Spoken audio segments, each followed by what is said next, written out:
Tapi so far kalau misalnya ngomongin ini kan 2026 ya. 2026. Hampir 2 tahun dari kepemimpinan Presiden Prabowo Subianto dan juga Prabowo. wakilnya Gibran. Gibran Raka Buming. So far kalau 1 sampai 10 nilainya? Karena masih proses ya 7 lah. 7. 7 lah. 7. Presiden Jokowi kan 7. Kan presiden yang saat ini. Representatif. Oke. Kelanjutan Presiden Jokowi. Nggak salah dong. Nggak salah. Cuma kan kita ngebahasnya lagi Presiden Iya, Prabowo. 7 lah, 7. 7. Iya, Dari penanganan hukum? 7/100. Enggak lah. 7/10. Penanganan hukum jelek sih. Jelek sih. Banyak fenomena anak muda dikriminalisasi. Oke. Banyak profesional yang memang ahli di bidangnya di penjara. Nah, itu fenomena di zaman Presiden Prabowo saat ini. Penegak hukumnya ugal-ugalan.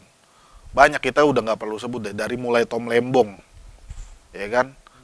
Tom Lembong, terus Nadiem, Ibam, profesional-profesional di Pertamina yang dikriminalisasi, terus Amsal Sitepu, terus yang paling baru lagi ada Niko Wijaya. Ini Niko Wijaya paling kasihan menurut saya.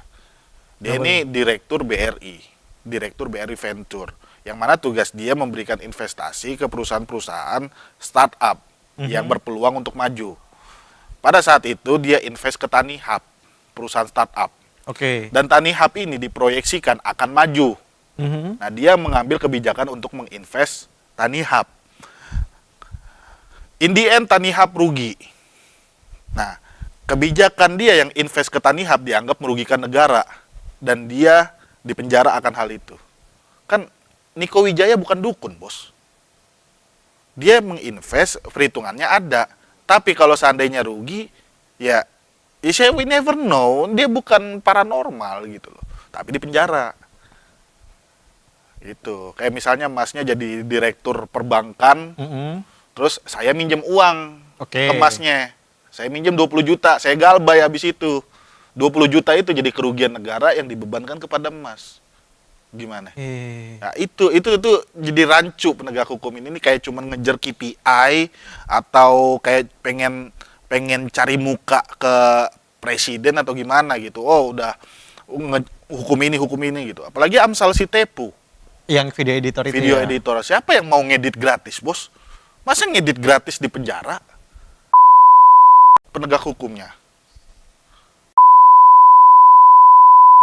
Gitu loh. Ini industri kreatif yang mana nilainya juga ya yang punya kreativitas itu yang menilai gitu loh. Dia mau pasang harga 4 juta kayak buat ngedit, 5 juta, 20 juta itu hak dia. Tergantung kreativitas. Ini dihargain 0 rupiah kan negara kayak begitu. Begitu juga kasus Pertamina. Profesional-profesional yang mana dia lulusan luar negeri, hebat gitu kan, menangani Pertamina hingga negara untung bertriliun-triliun, tapi dikriminalisasi. Dianggap oplosan lah segala macem. Pada saat persidangan nggak pernah ada itu oplosan yang merugikan negara 285 triliun. Ini apa? Penegak hukum apa ini? Begitu juga Nadiem, Ibam tuh yang cuman memberikan rekomendasi, ini bagus loh Chromebook ini, di penjara. Gak ada kerugian di situ. Tuh gimana? Apalagi Ibu Ira Puspadewi. Nah, fenomena penegak hukum menurut gua pada saat ini negara kalau kita bandingkan dengan Febri, penegak hukumnya yang udah tersangka tapi belum ditangkap. Ini nih orang-orang ini yang dikriminalisasi ini. Baru beberapa jam aja langsung tersangka, langsung ditangkap. Gitu. Tapi Febri sekarang orangnya mana? Gak pernah kelihatan di publik. Makanya kalau masnya nanya kalau soal penegakan hukum, gue bilang 0/100.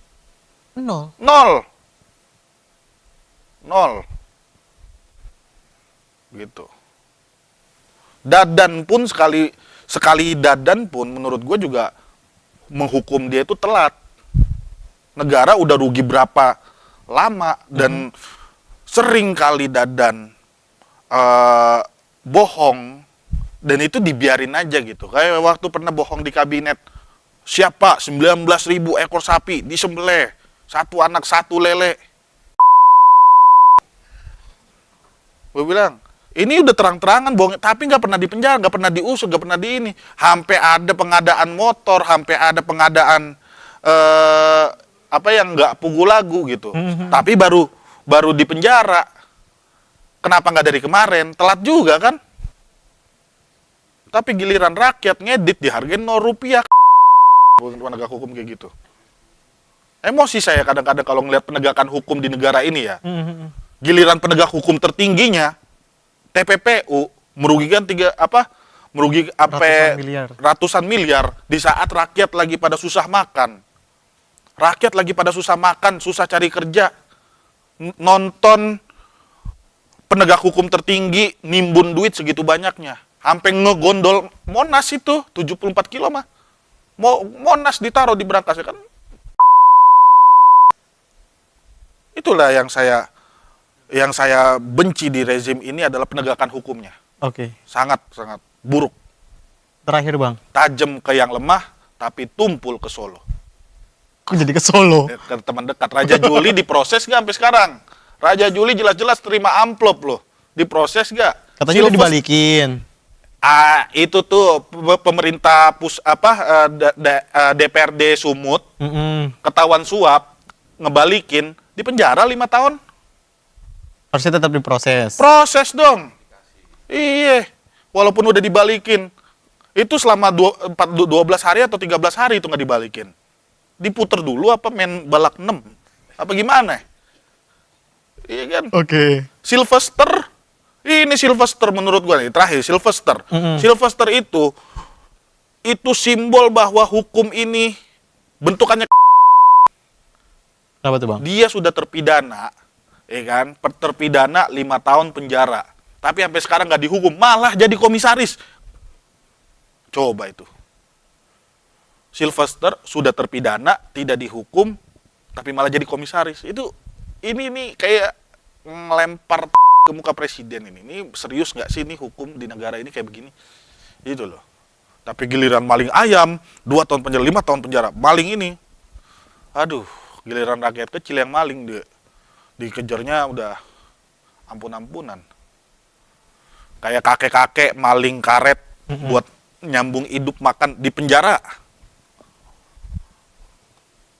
Coba. Kemana keadilan soal bullshit semuanya? Kalau kita bilang penegakan hukum di era sekarang ya, ya itulah. Makanya saya nggak salah juga bilang penegakan hukum di negara ini tajam ke yang lemah, tumpul ke Solo. Iya. Terakhir Bang, harapannya untuk pemerintah. Udah beresin lah, ini penegakan hukum dulu lah, rapihin, udah itu aja dulu. Penegakan hukum. Penegakan hukum rapihin. Iya, concern dulu di situ. Kalau penegakan hukum rapi, penegakan hukum tidak tebang pilih, mau yang atasnya juga, mau menteri apa segala sikat, kagak ada pandang bulu, rapih, menteri juga bakal bener kok kalau misalnya penegakan hukum bener. Dia nggak berani maling, dia nggak berani nyopet. Penegakan hukum aja dulu udah adil, dah rapih, jangan mengkriminalisasi orang. Nah, itu aja dulu. Concern terhadap penegakan hukum dulu. Iya. Nanti setelahnya itu bisa rapi kayak pelan-pelan lah diatur gitu loh. Siap, Bang Salim Doer. Terima kasih banyak sudah mau diundang ke iJus. Terima kasih. Itu tadi Sobat iJus perbincangan kita. Semoga apa yang disampaikan tadi bisa didengar juga oleh pemerintah. Thank you for watching. Sampai jumpa.